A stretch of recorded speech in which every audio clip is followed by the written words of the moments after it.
பிக்வின் channel நேயர்கள் அனைவருக்கும் வணக்கம். ஏபிசி மால்ட் வீட்டில் ரெடி பண்ணுறது ரொம்ப ஈஸி. இது ஒரு பெரிய கஷ்டமே கிடையாது.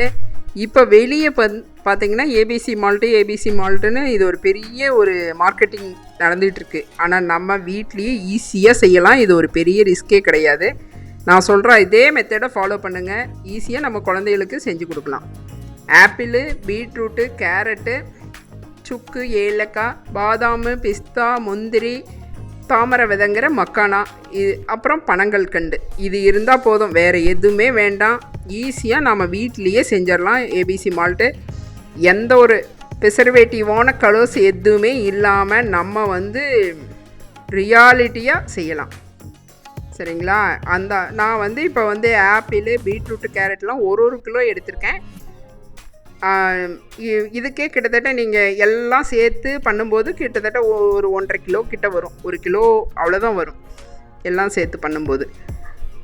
இதில் என்ன ஒரே இதுன்னா, இந்த ஃப்ரூட்ஸு, இந்த வெஜிடபிள்ஸ், அதாவது இந்த ஆப்பிள், பீட்ரூட்டு, கேரட்டை எல்லாம் ட்ரை ஆக்கி இந்த சீவி, தோல் சீவி, அதை மறுபடியும் சீவி ட்ரை ஆக்கிறதுக்கு தான் கொஞ்சம் ரிஸ்க் அதிகமாக இருக்கும். மற்றபடியாக இது வேறெல்லாம் இதில் வேலையே கிடையாது. ஈஸியாக செய்யலாம். நம்ம கையால் செஞ்சு எந்த ஒரு கெமிக்கலும் கலக்காமல் சாப்பிட்றது எவ்வளோ நல்லது. அந்த மாதிரி பாருங்கள், ஆப்பிள் இந்த மாதிரி தோல் சீவி எடுத்துக்கலாம். அதை நான் இந்த காய் சீவுற பிளேடில் தான் நான் சீவுறேன். இது நீங்கள் வேணுன்னா சின்ன சின்ன பீஸாக நீங்கள் கத்தியில் கூட கட் பண்ணிக்கலாம். நல்லா மெலிசாக கட் பண்ணிக்கலாம். ஆனால் அதை விட இது கொஞ்சம் சீக்கிரம் ட்ரை ஆகிரும். ரொம்ப அழுத்தி இதில் இருக்க விதை விழுந்ததுன்னா அதை எடுத்துருங்க. விதை கலக்க வேண்டாம். அதில் ரொம்ப அழுத்தி அதில் இருக்க நீர்ச்சத்து வெளியே வர்ற அளவுக்கு சீவ வேண்டாம். கொஞ்சம் நார்மலாக சீவுனாவே ஆப்பிள் சீக்கிரம் சீவி வந்துடும். பாருங்கள், இப்படி வரும் ஆப்பிள் சீவணுன்னா. ஏன்னா இது சீக்கிரம் அப்படியே செவந்து போயிடும். அது உடனே ஒரு ஒயிட் கிளாத் வச்சு டைரெக்டாக சன்சைடில் படாமல் லைட்டாக வெளிச்சம் உள்ற வர மாதிரி காய வச்சுக்கோங்க. இப்போ சீக்கிரம் உணர்ந்துருச்சுன்னா காய ஆரம்பிச்சிடும். கேரட்டை அதே மாதிரி நீங்கள் வச்சு மேலே இருக்க தோலை நீங்கள் சீவி எடுக்கிறதுனா எடுத்துக்கோங்க. நான் இந்த மாதிரி மேலே இருக்கிறது அப்படியே சுரண்டி, இந்த பல் உள்ள கத்தியாக இருந்ததுன்னா சீவனோம்னா அதில் மேல் தொல்லி நல்லா கரெக்டாக வந்துடும். பாருங்கள், இந்த அளவுக்கு வெளியே வந்துடும். அதனோட வால் பகுதியெல்லாம் கட் பண்ணிவிட்டு நல்லா தொடச்சி எடுத்துடலாம். எடுத்துட்டு அதே மாதிரி நான் காய் சீவுறதுலேயே சீவுறேன். அந்த பெரிய பிளேடில் சீவும் போது நல்லா பெருசாக நீல வாக்கில் சீவி வந்துடும். இதுக்கு ஒன்றும் ரொம்ப ரிஸ்க் எடுக்கணும் அப்படிங்கிறதெல்லாம் அவசியம் இல்லை. ஒரு கிலோ எடுத்தோன்னா ரொம்ப ஈஸி. நம்மளே செய்யலாம். எந்த ஒரு ஹெல்ப்புக்கு ஆள் தேவையில்லை. நம்மளே செஞ்சுக்கலாம். அதே மாதிரி நல்ல பெரிய கிழங்காய் எடுத்துக்கலாம். ஏன்னா விளைச்சல் இல்லாத கிழங்கா இருந்ததுன்னா உங்களுக்கு அது ஹெல்த்தியாகவும் இருக்காது. பிஞ்சு கிழங்கு அதை நம்ம கொஞ்சம் பெரிய கிழங்கா வாங்கி எடுத்துக்கணும். அப்போ தான் பார்த்தீங்கன்னா சீவுனிங்கன்னா நல்லா வரும். அது பிஞ்சாக இருந்ததுன்னா சீக்கிரம் வதன்னு போயிடும். இது பாருங்கள், இந்த மாதிரி வரும் சீவி எடுத்தோன்னா. இதே மாதிரி நான் பீட்ரூட்டு எடுத்திருக்கேன். பாருங்கள், இந்த மாதிரி பெரிய கிழங்காக இருந்ததுன்னா நமக்கு வேஸ்டேஜ் கம்மியாகும். தோலை நல்லா சீவி எடுத்துட்டோன்னா சதைப்பகுதி நல்லா பெரிய கிழங்காக இருக்கும்போது சீவுனா நமக்கு வேஸ்டேஜ் நிறைய ஒழுகாது. சின்ன கிழங்காக எடுத்தோன்னா சீவும் போதே நிறைய வேஸ்டேஜ் போயிடும். அப்புறம் சீவி எடுக்கும்போது அதனோட இது ரொம்ப கம்மியாக கிடைக்கும். அதனால் கொஞ்சம் பெரிய கிழங்கா பார்த்து எடுத்துக்கோங்க. நல்லா விளைஞ்ச கிழங்கு, விளைஞ்ச பொருளாக இருந்தால் தான் சத்துக்கள் இருக்கும். இதே மாதிரி கேரட்டையும் இதே மாதிரி சீவி எடுத்துக்கலாம்.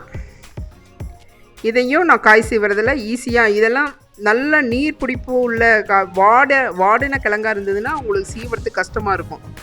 நல்லா ஃப்ரெஷ்ஷான கிழங்கா இருந்ததுன்னா நல்லா இப்படி சீவணுன்னா சர்ன்னு நல்லா சீவி முடிச்சிடலாம். சீவும் போதே அப்படியே நல்லா ரெட்டிஷ் ஆகிடும் பாருங்கள். அவ்வளோதான். இது மூணு தான் கொஞ்சம் ரிஸ்க்காக இருக்கும்.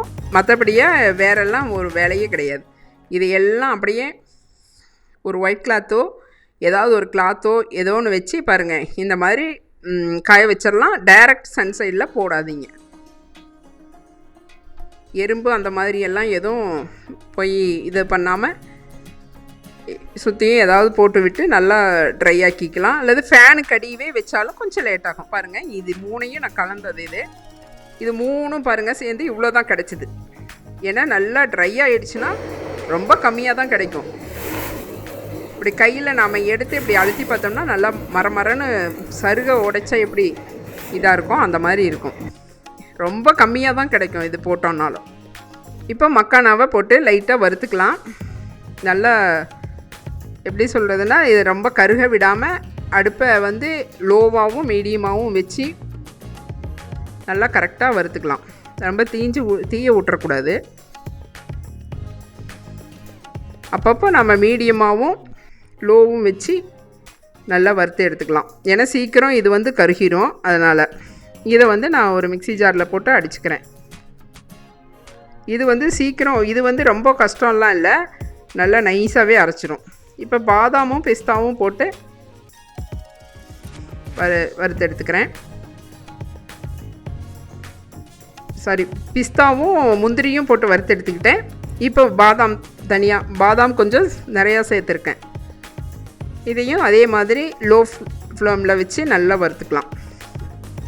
இப்போ வந்து இதெல்லாம் வறுத்து எடுத்ததுக்கப்புறம் ஆப்பிள், பீட்ரூட், கேரட்டை வந்து நான் நல்லா அடிச்சிருக்கேன் பாருங்கள். மிக்சியில் அடித்து ஒரு ஸ்ட்ரெயினரில் நல்லா ஜலிச்சு எடுத்துக்கலாம். இது எதுக்குன்னா, நம்ம பாலில் கலக்கும்போது திப்பிகள் இல்லாமல் நைஸாக பவுடர் இருக்கும். அது வந்து பாலில் மிக்ஸ் பண்ணின உடனே கரைச்சி வந்துடும். நம்ம சாப்பிடும்போது அந்த பாருங்கள், நல்லா பாருங்கள், இதனோட இது இவ்வளோ தான் வரும். அவ்வளோவும் 3 கிலோ போட்டு அவ்வளோதான் கிடைக்கும் பவுட்ரு. மக்கானாவும் அரைச்சி எடுத்துக்கிட்டேன்.